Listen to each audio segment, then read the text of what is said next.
back to Yorkshire Railway and welcome back to another model review. This time we're looking at another Hornby train pack. So without building any suspense, let's get the box open and take a look at what we have inside. There we go, we have another HST pack, this one being the Midland Mainline. So this one actually has a bit of special nostalgia for me personally, just because this particular locomotive used to run from Sheffield, where I live, and used to go from there to London. So yeah, I used to see this livery quite a lot during my younger days, and when my granddad used to take me to Sheffield Station just to look at the trains. But yeah, quite happy to have this as part of my HST collection, and yeah, we'll have a look at the product code now, just in case you want to get one yourself.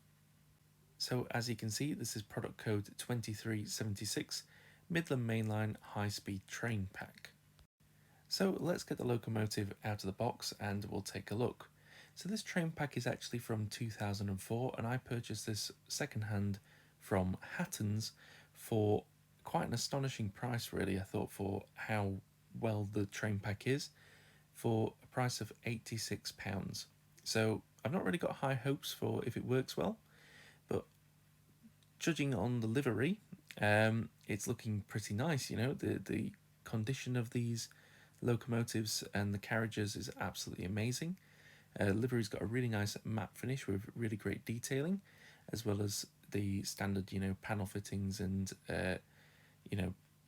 molded doors and everything like that. It is a railroad model at the end of the day from Hornby, and it does have the Ringfield motor inside, as you can see the gearing in the top, but it's got some nice sort of stickers and writing on the front. And then this is the driving car, which is numbered 43070. And we do have working lights in the cab as well, just flipping it around. Really nice sort of seam on the yellow and the blue, there's no bleed marks there or anything. But yeah, I'm really happy with this livery. It's a really nice striking contrast to what I have already, and it is nice to see the roof in that black coloration. Now let's have a look at the coaches, which I think are the real showstoppers really.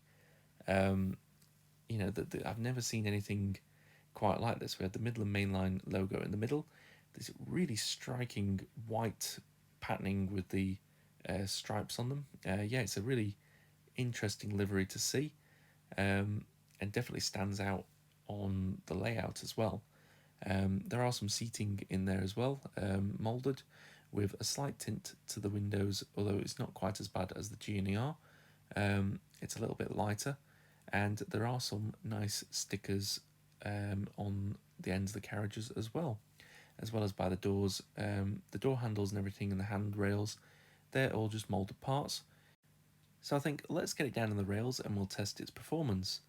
So obviously I'm not expecting brand new model levels of performance from a second-hand model. However, I think it would just be nice if it could work, in any functionality whatsoever, even if it does need a bit of servicing or anything like that. But actually for £86, I don't think that's too bad of a slow start. I know the Ringfield motors aren't great at crawling, so I'm not expecting, 100% levels, but I'm actually quite happy with the slow speeds of that. We'll test it in reverse now. Yeah, that's even slower than before. Yeah, I'm actually really happy with how that's doing. It's not making any noises or anything. It's actually running quite smoothly, as if it's literally just come out of the factory. I'm really happy with that. So let's test it again in forwards. Yeah, that's slow speed.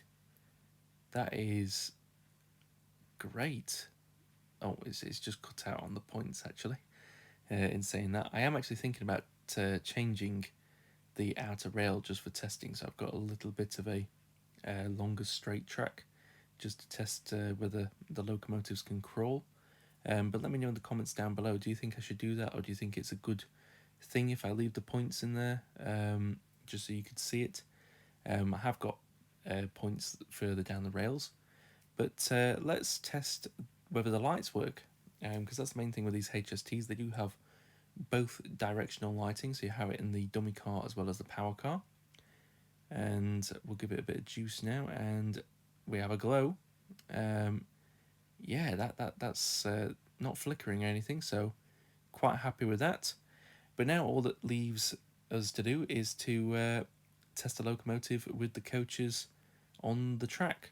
So bringing the locomotive in now with its rig of two Mark III coaches. It does look splendid, that.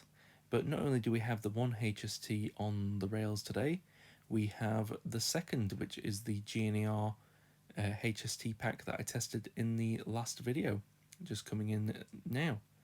So I'll set them running off together and we'll have a look at what they look like on the track.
So now time for everyone's favourite bit, which is the ratings.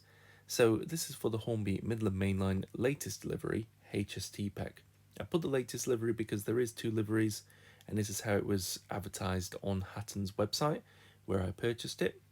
And the earlier livery does have a little bit more of a lime green colour, so just put that just to differentiate should you be wanting to get one of these for yourselves. So let's start with the performance. Again, 4.5 stars.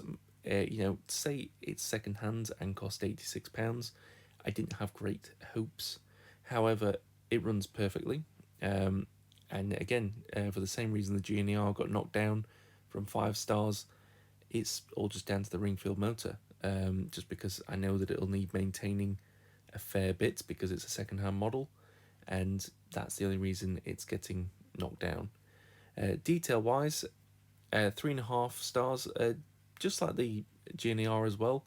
However, it's more just down to the moulding itself.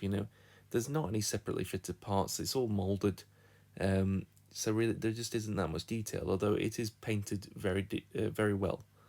And that moves on to the livery itself. 4.5 stars I've given this livery, just because of how iconic it is for myself, and the coaches just look so bizarre in that livery compared to the locomotives themselves.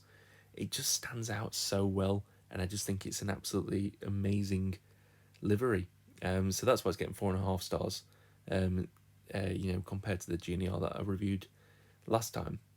Quality wise, 3.5 stars. Again, it's all just down to the there's no separately fitted parts, but it's a railroad model. Sorry, not a railways, railroad. Which it just means it's basic. It's made for picking up and playing with, really, rather than a serious model. But that's just why the quality goes down. And then we get to the value, which I'm going for 5 stars. Now this is just for what I paid for it personally, £86. It's such a bargain that I can't believe it actually stayed on Hatton's website for as long as it did. I spent about 3 weeks looking at this HST, and I didn't have the budget to buy it at the time, so I was just praying that it was still there. And then I went literally a couple of days before I got paid, and it had disappeared, and I was like, oh no, it's gone, I've missed out, somebody's got paid and bought it before I have. And then for some reason it just reappeared, so I imagine whoever purchased it decided actually they didn't want it, and or it was a glitch on the Hattons website. I have no idea, but to whoever it is that decided not to buy this, thank you, because I now have this amazing model in my collection. But yeah, £86, that's why it's getting a 5-star in value, because I just think for what you get, a power car, 2 Mark III coaches, and the dummy car, that's, it's like £20 a unit. It's just such a good bargain, and it runs perfectly. So yeah, that's why it's getting that. Giving it an overall rating of 4.2 stars, which is the highest rating so far. But that's all from me today, guys. If you've enjoyed this video, leave me a like and drop a comment down below what you would like to see next. I'll catch you in the next video. Take care. Bye bye.